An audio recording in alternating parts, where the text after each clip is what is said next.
Time we were together, you were expressing your opinion that the one thing you needed was straight talk from municipal officials and governors as to what the parameters would be to allow your businesses to reopen. Have you made any progress on that? It's a reasonable request, it would seem to me. Tell me where the goalposts are, and I'll get there.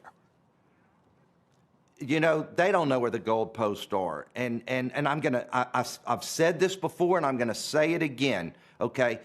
Governors and mayors in a lot of these cities and states are not feeling the pain.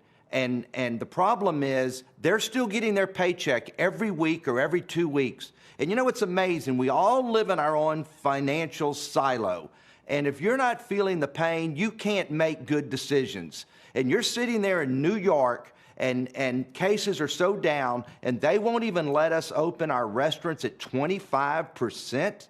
It's totally ridiculous because you know what? Mayor de Blasio and Governor Cuomo are getting their paycheck every single week. But they're not worried about all my hourly employees that aren't making any money. They're not worried about my salaried employees that are still on furlough now and can't get the $600 because these selfish politicians are getting their paychecks still every single week. And until people revolt and start making them feel the pain, they're not going to open anything up and they're not worried about anybody else. Let's talk about what happens. Fair point. I mean, fair point. I mean, I guess you could go to the state legislatures or the Congress and say, "Hey, you gotta take a pay cut here." I mean, if you're operating at 25%, why don't they take a 75% pay cut? If your revenues are half what they were, why not that? So it's a fair point. Let's go to what happens in the fall. I think about all these businesses, restaurants most especially,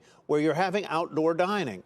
In some parts of the country, that can continue well up almost to Christmas, maybe even beyond. But in a lot of the country, north of the Mason-Dixon line for sure, those outside dining areas are going to go away. Right, and that's why we need to watch the cases, and if the hospitals can handle it, and that's what it's all about. As long as the hospitals can handle the patients, we need to run this through the community, okay? And we need the people that are susceptible need to be more careful. But you cannot, our country is staying in a recession. And you know, I told y'all a few months ago, everybody needs to forget this V recovery. It is not happening. And I think everybody's starting to realize now that this is going to be we have dug ourselves in a hole, and it's going to take us a long, long time to get out of it. But what you're saying is absolutely true. Remember, a lot of us are doing a little business right now because we're in leisure markets and we have waterfront locations and people are on vacation. But what's going to happen come September the 15th when there are no conventions, there is no business traveler, you see the airlines are furloughing everybody because they're looking in advance into bookings and realizing the hotels are looking into the future, into the fall. There's no conference business, there's no convention business, and there's no business traveler. And your leisure traveler is going to be gone. So business is going to get worse for everybody in the hospitality industry. How long is it going to, you mentioned this, it's going to take a longer time than most people are predicting. How long for your businesses until we get back to 2019 levels or early 2020 levels? I sit there, and when I want to be optimistic, I say 22. But that's if we've had a vaccine, people are doing the vaccine, and we've got everything opened up again. But when I showed y'all a chart a few months ago, and I said June of 22, exactly 2 years from now. I'm beginning not to think that anymore, Tyler, because remember this. After the 2008, 2009 crisis, it took gaming and hospitality to really around 15 or 16 to catch up with those numbers. That's what people don't realize. When you take such a big dip, it takes a long time to get back to normal because there's so many unemployed people, there's so much capital expenditures that builds jobs for new development, all the construction employees, that it takes a long time to catch up again. Yeah. You know, one of the things that I've been thinking about lately and did not think about before is how critical to the economy the American school system is. Because if schools aren't open for in-person learning, workers can't go to work. Right, Tillman?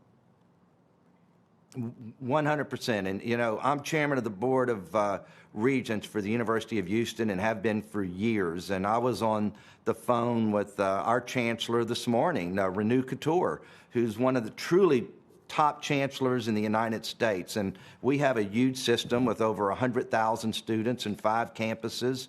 And we don't know what to do when it comes to what do we do with all these employees that are on the peripheral from parking and housing, not necessarily the professors, but everybody else. And so it's a huge issue. Parents can't go to work. We're already trying to figure out what we're going to do with all of our employees, that these poor single mothers and these single dads or both parents work. How are you going to teach your kids and also keep your job? That goes back to your politicians only thinking about their selfish selves and not making tough decisions and saying, we've got to make tough decisions, and you, the school districts, have got to find a way to have separation for the students, but these kids have got to go back to school because you have totally screwed up mentally and physically and economically the United States if our school children